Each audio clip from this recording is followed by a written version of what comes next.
ក្នុងការតាំង variable អ្នកគ្នាអាចតាំងលក្ខណៈថាជាអក្សរសុទ្ធជាអក្សរបូកជាមួយនឹងលេខឬក៏យើងអាចប្រើជាមួយនឹង underscore អញ្ចឹង underscore ហ្នឹងលក្ខណៈថាឧទាហរណ៍ដូចអញ្ចឹងឧទាហរណ៍យើងមាន username យើងអាចតាំងអញ្ចឹងក៏បាន username ឬក៏អ្នកគ្នាអាចតាំងជាមួយនឹង underscore ក៏បានដែរអញ្ចឹងគឺគេឲ្យគេ recommend យើងតាំងជាមួយនឹង underscore អូខេអញ្ចឹងពេលដែលយើង print មកគឺវា print តម្លៃចេញមកបានដូចគ្នា username ក៏ដូចជា print username អញ្ចឹងគេ recommend ឲ្យយើងតាំងជាមួយនឹងការតាំងតម្លៃមួយដែលវាច្បាស់លាស់ក៏ដូចជាតាំងជាមួយអក្សរសុទ្ធក៏បានជាមួយអក្សរលេខឬក៏តាំងជាមួយនឹង underscore ក៏ប៉ុន្តែអ្វីដែលគេមិន recommend ឲ្យយើងប្រើហ្នឹងគឺជាមួយនឹងការដែលយើងតាំងជាមួយនឹងអក្សរមកពីមុខបែរថាលេខមកពីមុខអក្សរអញ្ចឹងកន្លែងហ្នឹងបើសិនជាយើង print ទៅគឺវានឹង load error យើងហើយអញ្ចឹងមុនដំបូងគឺយើងអាចហៅ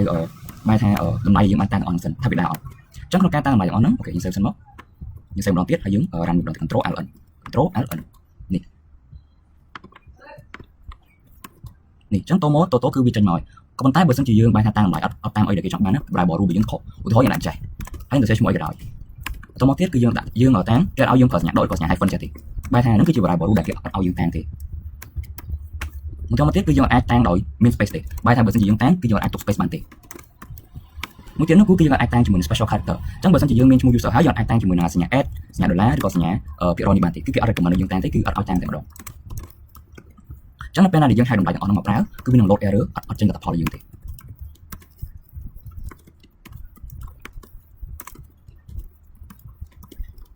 អូខេអញ្ចឹងនៅពេលណាដែលយើងហៅមកប្រើយើងអាចចុច save សិនមកអញ្ចឹងខ្ញុំអាចនឹងហៅមកប្រើដោយយើងហៅជាមួយនឹង run code របស់យើង control ln